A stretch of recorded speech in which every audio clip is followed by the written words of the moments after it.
Welcome to This Explainer.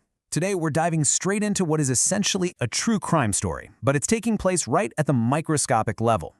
We're looking at this highly destructive, honestly pretty sinister alliance between two dangerous viruses.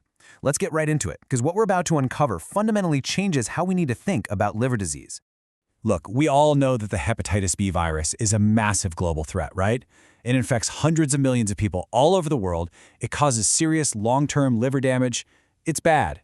But I want to start by posing a really provocative question to you. What could possibly be worse than a chronic liver virus? Well, as we're about to see, the answer is a hidden mastermind that actually uses that exact same virus against you. Meet the Hepatitis Delta Virus, or HDV. This is an incomplete RNA satellite virus. Honestly, in the viral world, it is the ultimate freeloader. It literally cannot commit its crimes alone. It is absolutely 100% dependent on hepatitis B to assemble itself and infect human cells. Without Hep B around, HDV is totally harmless. But with it, it turns into an absolute lethal weapon.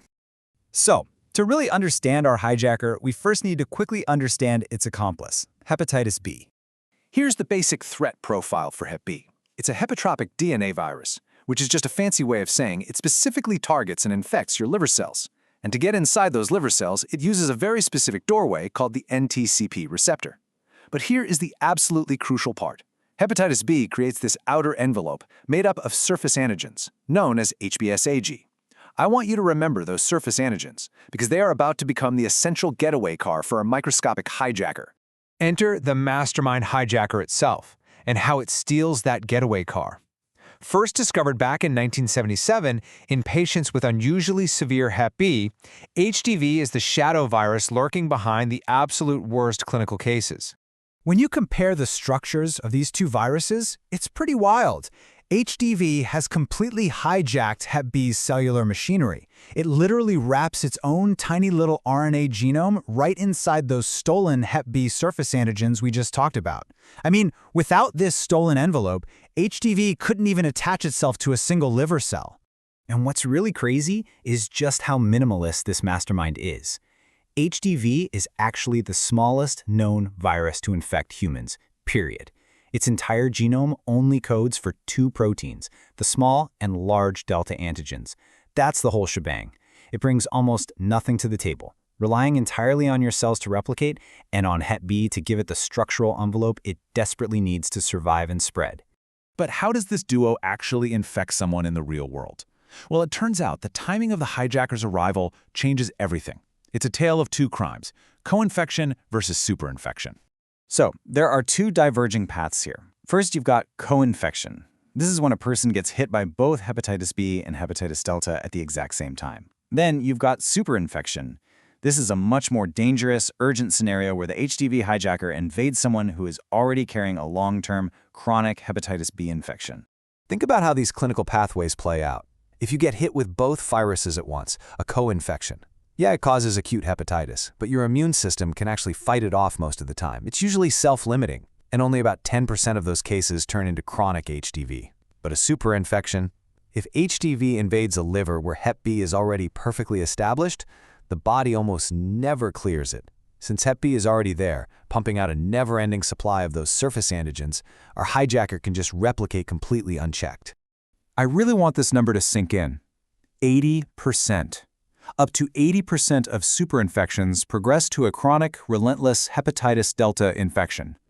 Which leads us to the grim reality of the fallout. What actually happens to a person when this viral hijacker successfully takes long-term control of the liver? Let's be clear. Chronic HDV isn't just a slightly worse version of Hep B. The data shows it is definitively the most severe form of viral hepatitis known to humanity. It essentially hits fast forward on liver destruction. Patients with chronic HDV can develop cirrhosis, which is severe, irreversible scarring of the liver in about 5 years. And they can develop hepatocellular carcinoma or liver cancer within just 10 years. That timeline is so much faster than dealing with hepatitis B alone. And the cancer risk jumps exponentially. A person co-infected with HDV has a 3 to 6 times higher risk of developing liver cancer compared to someone who only has Hep B. This hijacker isn't just along for the ride. It is actively enhancing the cancer-causing properties of the infection. It really builds into this terrifying picture of massive system failure. Compared to a standard Hep B infection, throwing HDV into the mix more than doubles the risk of cirrhosis. It doubles the risk of hepatic decompensation, which is literally when the liver just stops working. And it doubles the likelihood that the patient is going to need a full-blown liver transplant just to survive. It also doubles the mortality risk. The physical toll is absolutely devastating. Okay, but we aren't powerless here. Let's talk defense strategy, prevention, and the absolute critical need for screening. How do we stop this tiny satellite virus in its tracks? Well, the biggest flaw in our defense right now is this massive global blind spot, because we can't fight a hijacker if we don't even know it's there. Meta-analyses suggest up to 72 million people globally might have HDV, yet screening rates are incredibly, frustratingly low. In the US, less than 12% of patients with Hep B are even tested for Delta. And part of the problem is just conflicting guidelines. Liver associations in Europe and Asia say, hey, screen everyone with Hep B.